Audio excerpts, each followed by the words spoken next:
I'll never forget, I put this tent up in the valley in Texas. We're going down there in November again, Rio Grande Valley. And I'll never forget the first night the mayor came out. I always heard about the mayor coming out to Oral Roberts' meeting and Kenneth Hagin's meeting and Kenneth Copeland. I said, oh, Lord, the mayor's coming to my meeting. And I went back at stage and shook hands with him. I said, glad you're here. Going out there and greet the folks. He said, I'm here on official business. I ain't shaking your hand. I said, where's the key to the city? He said, I got the key to the jail. I said, oh, Lord. I said, I just got here. He says, you're going to take this tent down. I said, I just put it up. We're going to be here 17 days.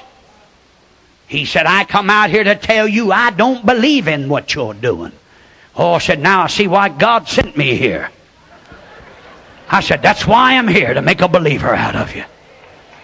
He said, you're taking the tent down. I said, no, sir. He said, this is my city. I said, there's where you're wrong, mister. The earth is the Lord's and the fullness thereof.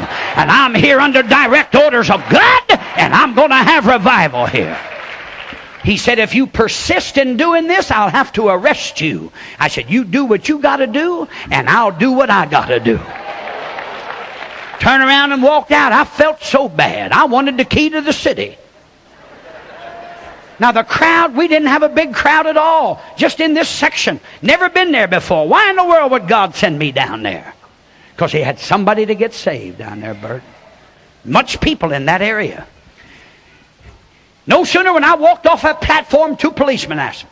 They stopped me. Are you Reverend R.W. Schambach? Yes, sir, that's me. You're under arrest. I said, what's the charge?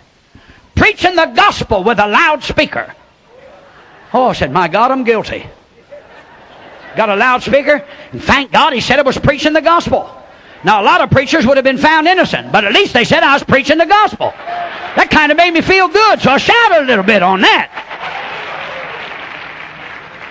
Took me down, a judge was waiting on me. She said, a woman judge. I said, oh, my goose is cooked.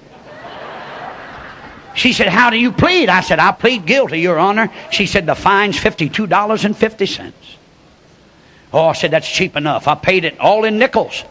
That's all they had down there, and they were Mexicans coming over, you know. I paid, I've never seen so many nickels in all my life.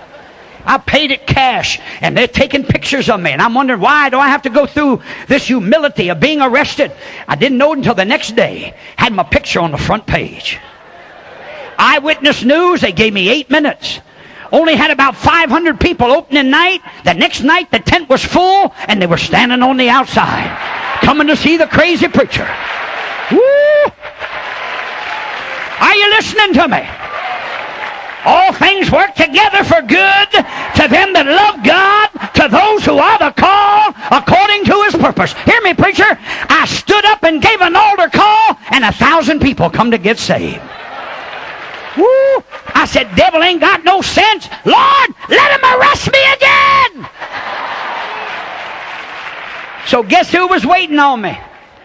2 more policemen. Are you R.W. Schambach? Yes, sir. Let's go, man. Let's go. Got in that cab of his. I said, what's the charge tonight? Same thing. Preaching the gospel with a loudspeaker. I said, let's get this thing on the road, man. I got down there. The judge said, how do you plead?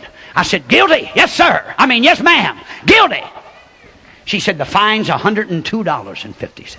Ooh. I said, you believe in a double portion too? Got some more nickels for you here, girl.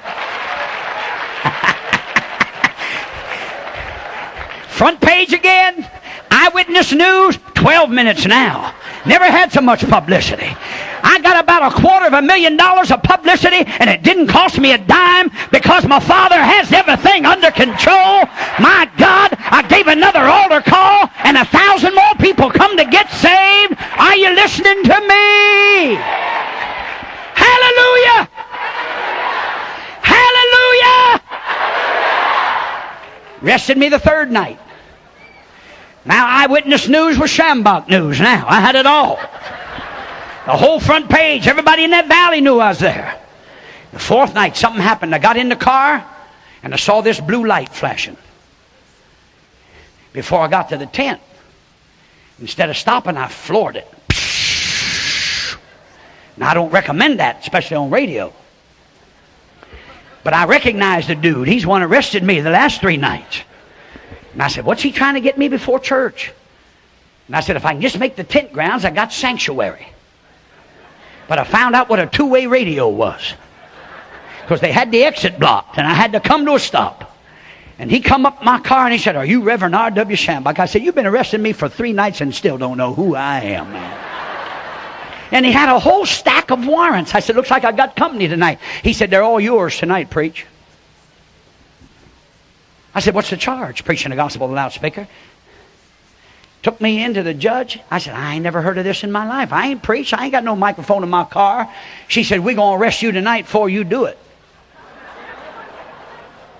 I said, that's like arresting a man for murder before he commits the thing. I said, I don't believe this. She says, your fine tonight is $7,680. She says, you don't have that many nickels. You ain't going to preach tonight. I said, pardon me, ma'am. If I don't preach under that tent, I'm going to preach in jail. But I'm going to preach somewhere. God called me to preach. And I'm going to preach. My son come over and he said, Dad, the biggest crowd we ever had under that tent, they're waiting for you. I said, get them pastors over here. They come over, and I said, you want me to preach? You better over there and get an offering. And tell them to keep their nickels at home. This is big money. One of those men wrote a check for the whole amount, and that judge said, no check. I want cash. Why, he said, Your Honor, I'm your neighbor. I live next. He says, I ain't arresting you. I'm arresting that man. He's not preaching under that tent. They went back and took an offering in 20 minutes, laid the cash in front of that judge. I got out of there in 20 minutes, and we had church till 1:30 in the morning. Hallelujah! Listen, Lester Roloff is a Baptist. He heard about my plight, and you know what he did? That Baptist preacher came to the rescue of this Pentecostal preacher. He sent me his attorneys and said, go on down there and help that preacher. And I'll tell you, they got an injunction against the whole city. I didn't know what an injunction was. I thought a junction was 65 crossing 20. I didn't know what it was, but they forbid the city to come under that tent, that no police were allowed in there, no mayor, no judge, no anybody. They said, you cannot stop that man from preaching. Let him finish the service. And I went back and fought it out in court for 2 days, and the judge said to the mayor, you've arrested this preacher falsely for 4 days. You took $10,000 from him that don't belong to you. I order you to give it back and change the law on your book. This is still America. He can preach the gospel with a loudspeaker anywhere he goes. My God, I want you to know all things work together for good to them that love God, to those who are the called according to his purpose. Hallelujah.